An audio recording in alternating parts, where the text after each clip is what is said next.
Young Washington. Just came out July 3rd. Just under 2 hours.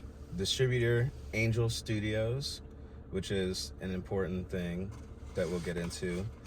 A few production companies that I haven't heard of. Wonder Project, 10 Ton Productions, 2521 Entertainment. Interestingly, it was primarily filmed in Ireland. Yeah. $20 million budget. Opening weekend domestic, 19 million. Pretty interesting. Pretty good. International gross, not yet reported. I wonder if it was released internationally. Yeah, that could be the case. Yeah. So maybe it has not been. Right. And that could have to do with that studio, Angel. Right. Anyway, directed by John Irwin. Other films notable by Irwin. The only one that I know is American Underdog, which is a movie about Kurt Warner, the quarterback for the Cardinals and the Rams. First AD, Blake Brewer. Key second AD, Alan Aguilar. Shoutout. Bass AD, Chloe O'Reilly. Crowd AD, Killian Campbell. And then we got some third and trainee ADs. Screenplay also by John Irwin. DP, Christopher Kimlin, who's mostly done historical and dramatic television productions and commercial cinematography. And then I think we could stop it there. Yeah. On that note, I thought the cinematography was really, really good. I thought all those establishing shots and all those wide shots, the extreme close-ups, everything I thought was really well done. But I guess everyone online is saying that it was AI trash. I think just noting that it was AI, so they're like not supporting the film or trying not to. There were, remembering back on it, there were two moments where I specifically remember the pixelation of the screen getting like really bad. And I was like, what is that? And then we would just kind of cut to the next scene and it was totally fine. So I'm assuming that was some of the AI, like the establishing shots, and we were kind of zooming out. Mostly night shots and with water, I was noticing, or I'm thinking were the things. But I thought it looked good other than those two moments, like that I noticed something was up. I wasn't noticing like that the war was AI. People were saying that a lot of that action and like the crowds were, all that was AI. I didn't think it was noticeable. Not saying that I support AI in films. Of course, I would have liked it to be practical and for it to be as real as possible, but I don't think that it looked bad, or I don't think it like costed the story anything. Yeah, I did think that it looked cool. The costumes were pretty cool. It was just like a chill movie is not the way to describe it, but it just wasn't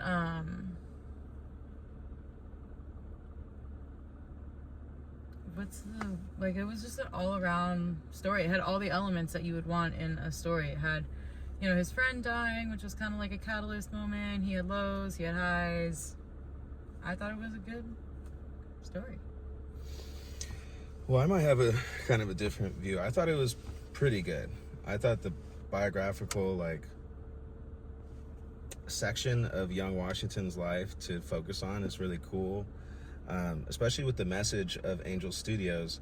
But separate from that, before we get to that, just the actual movie, I think also what's really important is all of the things that happen in his like early life. His father dies early, right? We find out that he was born in Virginia in the colonies, so he's not of British royal descent, which is like a huge fucking thing. So he doesn't have a royal name, and this is like the catalyst that eventually starts America. Right. A young George Washington is frustrated with the idea that he can't go to school because he has to farm and he doesn't have like the life that his peers have, and just because of his name and the ancestors that he never met. And so he wants to go to school and he wants to read and he wants to learn and do all these things that his class doesn't permit, which I had no fucking idea of about George Washington. So he's faced with classism, and it's like damn near racism. He is a colonial and not a Brit, and it's so stupid. And he realizes that, and the whole system and everybody in his life is like, dude, like, you cannot beat this system. Why are you trying? Pick a battle that you can win. All these things that result in him being so frustrated. And in some ways it was kind of corny, like with him sneaking into parties and trying to sway this girl, this Fairfax chick or whatever she was. But ultimately, I think it was so cool to see all these American ideals in the genesis of like revolting against classism and just barriers that are like so stupid, and just valuing people on their character and who they are as people and as individuals, and not the ancestors that they never met. I didn't realize that that Washington was like thirsty for knowledge and denied it. I didn't realize that he had to fight to even be in the military, and to be a British royal soldier was like a big thing as opposed to being in the militia. And so to fight for each single thing, to go into Virginia, to propose to this Fairfax lord, like, hey, you have 5 million acres over in the Americas in Virginia. I could go map that out for you since nobody else will. And that's how he got good favor in this dangerous expedition that he went on, was the way to earn respect, to earn a higher ranking. And then eventually he meets up with the French, who are also trying to claim that land, and this is the French-Indian-British War, or whatever that is. And so that's a really cool historical piece, historical aspect. And mixed in with all this, he's discovering America, and he's writing to his girl and to to the generals or whatever, the military. And then in the end, okay, no, I fast forwarded too much. But anyway, he's turned on by America. He's turned on by the frontier. He loves the adventure, the freedom of it all. And this idea of the new world and the new way of living is so cool, and way back in 1750. And so just to like put my mind there and to think about the lives that people were living, slaves were around, but then like their houses, they look just like our houses, traditional colonial style houses. They have the fake wigs on. I don't know. I thought it was really cool. And to see that basically through his courage and valor, he got these colonial men to respect him. And then through this battle, this French, Indian, whatever, he got the respect of the Brits and then claimed this position in the Royal Army. And then they showed at the end of the movie, 4 years later, in 1775, he writes a letter to all the 13 colonies to form the United States. And then a year later, in 1776, they declare independence. That's fucking so gangster. That's the most gangster shit. And just because they didn't allow him in the party, basically. That's crazy. That's amazing. That's amazing. I didn't think that there wasn't a moment where I was like, oh, this is AI trash. Like, I thought the cinematography was really beautiful. I thought that this was like a pretty good movie. It did kind of, there's a moment like when he's in Virginia and like things just kind of got a little bit sleepy for a little bit. I'll give it that. But I didn't think that anything was like, I didn't see any large shortcuts that like took me out of it. Yeah, or like holes in the story. I thought that the cinematography was really good. I'm shocked that people said that. I didn't see, maybe going back and like looking at it for AI, but the scene on the river, I mean, that was just like preposterous to think that they would literally do that. Like just stand on a piece of wood and float down like a rushing river. Right. Ice cold river. Right. He's like, no, we won't fall in. Yeah, that did seem a little, I guess. Shout out to the dude that played Washington, William Franklin Miller. I thought he did a pretty good job. Yeah, he did a pretty good job. Some of the angles encouraged the largeness of his forehead and of his head, which I noticed at times, but he did a really good job. And yeah. And these are the ideals that, I mean, I'd be so curious to know, like, to see a reenactment of when Washington met Franklin or Jefferson or any of the other founding fathers, John Adams. Like, what were their lives like that got them focused on liberty and you know, the pursuit of happiness and inalienable rights and all these things? Because I know Ben Franklin was a rich guy. He was like an aristocrat. So it's not always people born, from humble beginnings. And it is amazing that Washington, who became our first president, was someone of that nature. I didn't know that. I thought that he was a rich Brit. I had no idea at all that he came from those to be denied like school. Like, no, bitch, you gotta go work. Yeah. And so was that not because his dad died? It seemed like he was going to school, and then because his dad died, they like couldn't afford it, and he had to like stay at farm. Yeah. So that was the whole thing. So yeah, his dad dying was totally a catalyst for everything, and also the reason that his half brother came back into his life and basically raised him and like mentored him, I guess, and gave him all the books and taught him how to be a gentleman and stuff. And his half brother only had ranking because he was like a general in the militia or whatever, right? And like, well, he married a Fairfax. And married a Fairfax, which is a big thing. And yeah, I liked the storyline that they tease with young Washington trying to get the girl, and then she gets married off, and they just like, he just has to let that go, and he's like, all right, well, fuck that, and I'm gonna go do my thing. And there was something more that I wanted to say about that. I liked the little storyline that they did have with it. I didn't think that it was meaningless. I thought that it showed and gave motivation to Washington and his story. Totally, I agree. Yeah, and everything just made sense. And even though it did slow down a little bit, I mean, I still paid attention to everything, and like, I like that they kept bringing back the central characters, his friend Chris that was with him for like most of the movie, the colonists that question him and still stay loyal to him throughout the movie as well. I thought the cinematography was good, the action shots were good.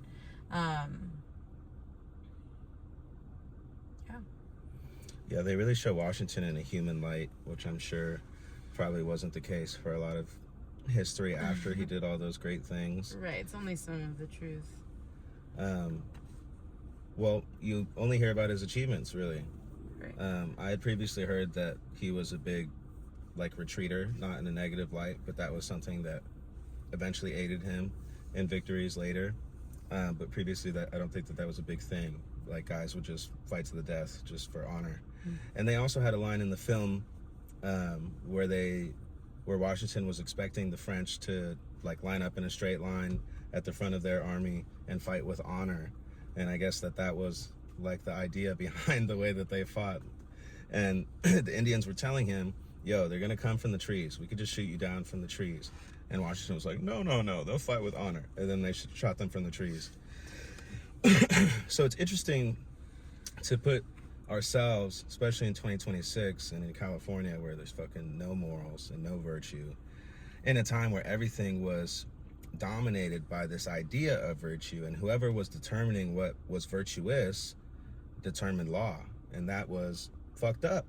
And so it's just so interesting to see like all these little ways that all these little sparks that eventually turn into the fire of the rebellion, that turn into the United States. Because that shit would get so fucking old.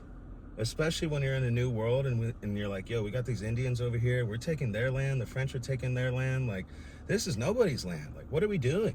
Right. And so the soldiers were struggling with that, and there was cowardice, and there was all this shit. And amongst all of this is George Washington emerging with like something that we could rally with, right? Like liberty. These ideas of building your own life and earning, being able to earn. I think they did a good job too of showing the loyalty of the two different groups, like the militia soldiers and how they were loyal to the land and they were very much like Virginia proud and stuff, versus the British soldiers were very snooty and like, yeah, we're here for the queen, or like, like we're here as a favor, like this isn't our land, we're not like passionate about it, we don't love it. And then at the end of the movie, the main general that's kind of been observing George's rise of the ranks the whole time says like, this isn't my land, like my land is an ocean away. And George's like, that's the difference between us.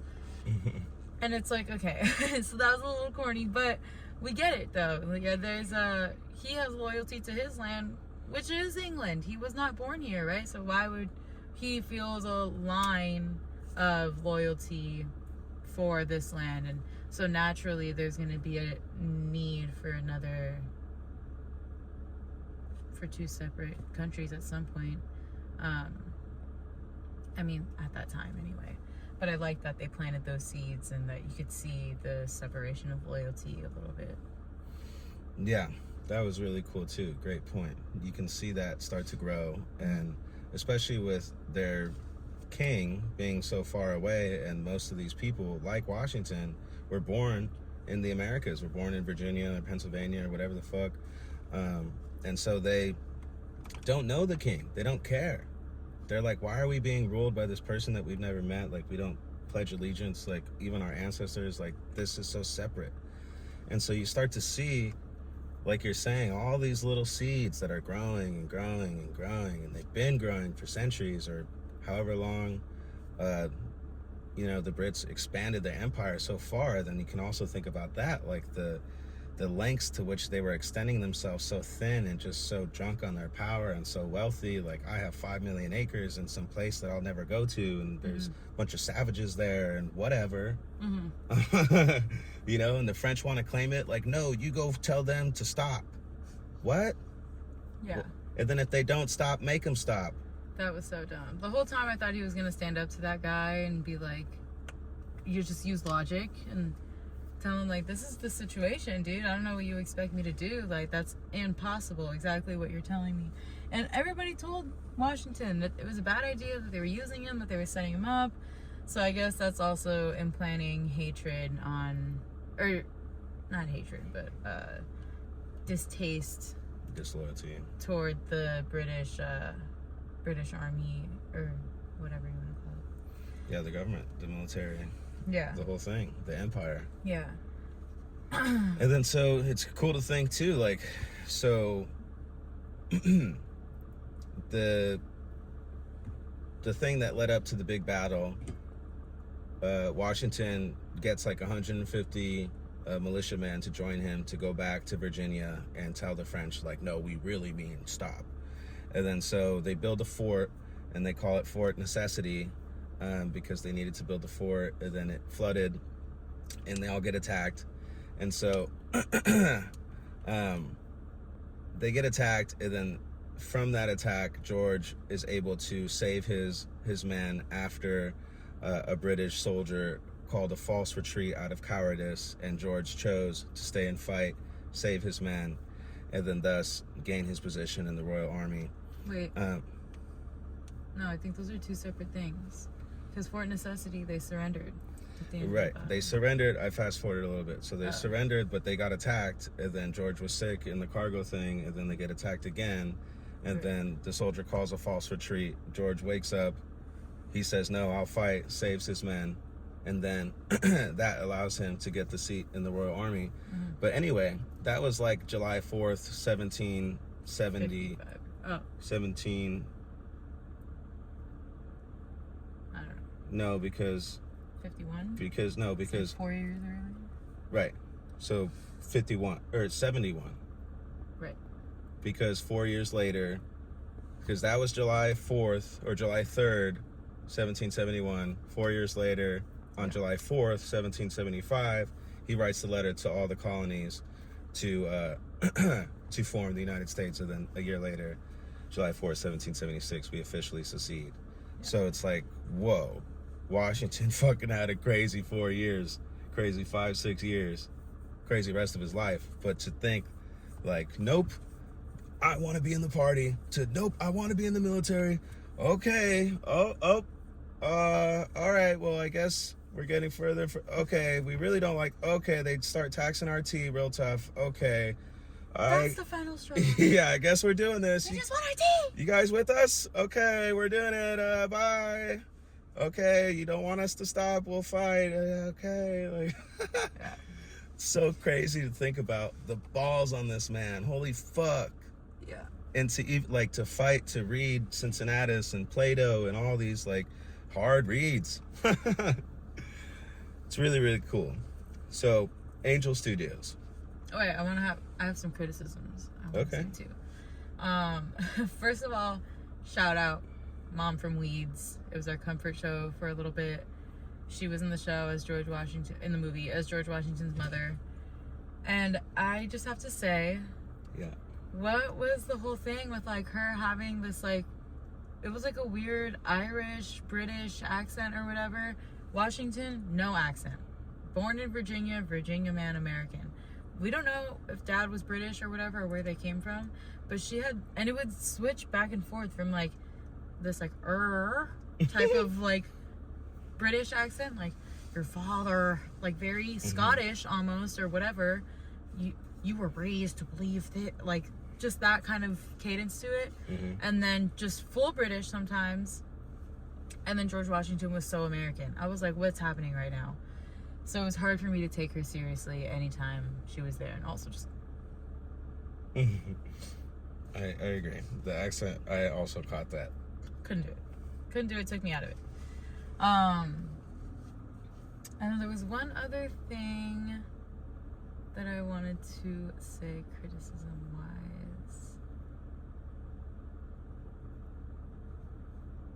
It'll come back to me. We can move on for now. So at the end of the movie, they had a thing like... Oh, wait, I'm sorry. go ahead.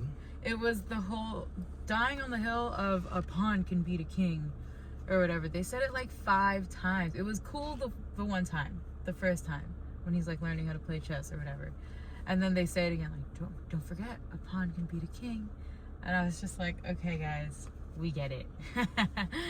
That was my only other thing. It was just corn. Those few things were cornball at times. Fair. Okay, so at the end of the movie, they give a little thing in the bottom right corner, and they're like, wait 16 seconds for a special message. Right. And it was one of the actors, and he was saying that you could basically donate so that other people can see the movie. You can like buy tickets for other audience members. Because they do specify it's not a donation. It's... Right. Sorry. Right. But yeah, they're just trying to up the exposure of the movie, I suppose. So we looked up Angel Studios. Never heard of them. And we found out Angel Studios is an independent American film and television studio founded in 2013 by the Harmon brothers. Of course, the Harmon brothers. Neil Jeffrey Jordan and Daniel Harmon.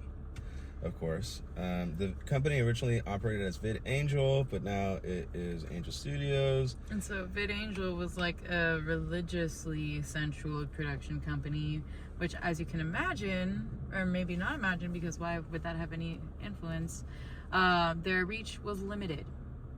Not Right. a lot of people were interested in watching those movies. Or, you know, small audience, limited audience.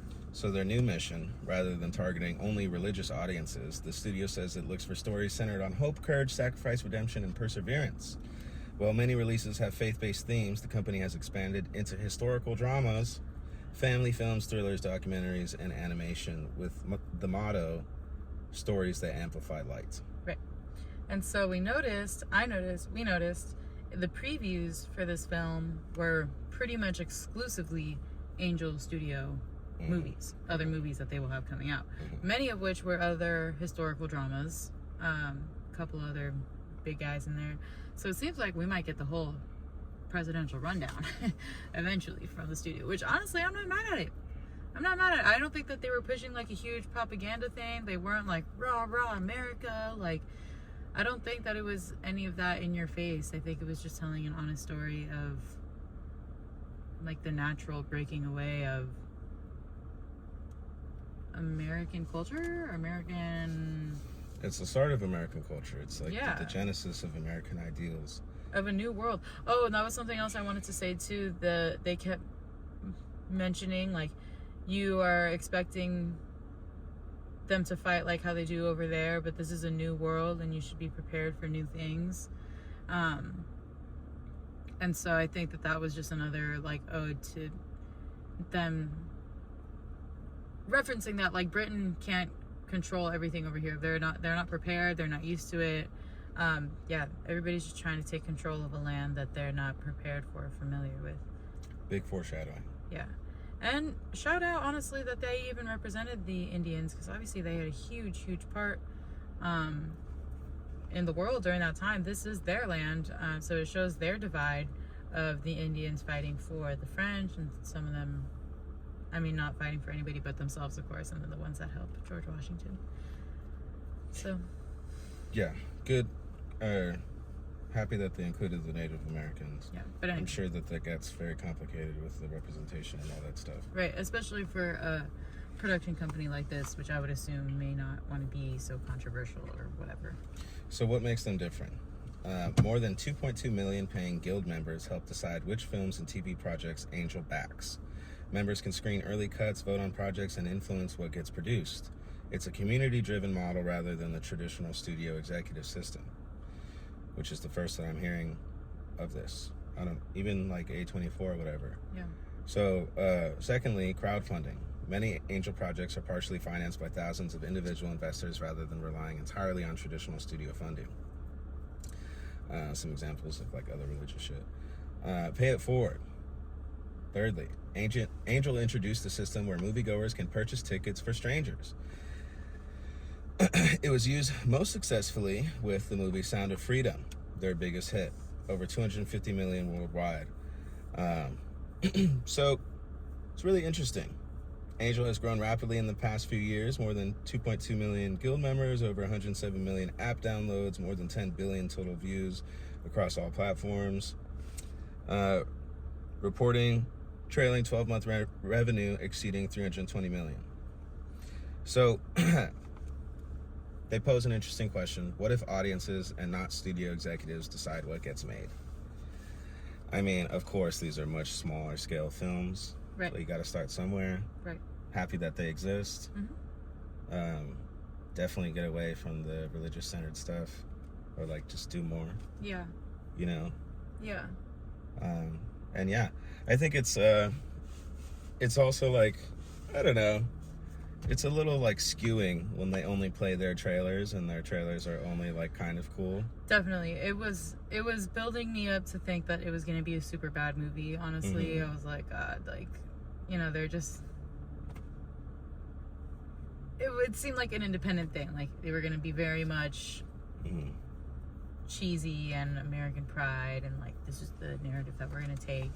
But yeah, it was not that. I was pretty surprised, and I'm interested to see what they will do next. We should probably go back and watch The Sound of Freedom. Also, I wanted to say, if there was a lot of AI and that's how they chose to cut the budget of the film, then they did it really tastefully, in my opinion. Maybe after a second watch, we'll come back and be like, oh, it sucked. But Yeah. I genuinely think that the story drove it and the script was good. Yeah, It wasn't the best. I mean, I saw a thing that said the script didn't live up to their actors' performances, and I was like, I don't know about that. I mean, I thought it was good. I thought it was a solid 3-star. Yeah, I thought it all kind of fell in line. I don't think that the script was like super great and that the acting didn't live up to it. I thought that the script was pretty mid. Thought the acting was good. Yeah, I think it was a solid 3 stars. If there was a 3.25, I would give it that. 3 stars. I feel like there was one more thing I wanted to say. Also, Angel Studios, if you're listening, and we know that you are, we'll still take that sponsor. And AMC, if you're listening, and we know that you are, we'll still take that sponsor. Send us to the next Angel premiere. Send us to the next Angel premiere. Also, if you give us like tickets, we'll pay for ourselves to go there. So That's- like, you don't need to, but if you wanted to pay for our travel and food and board, I mean, I love I was gonna say- Washington.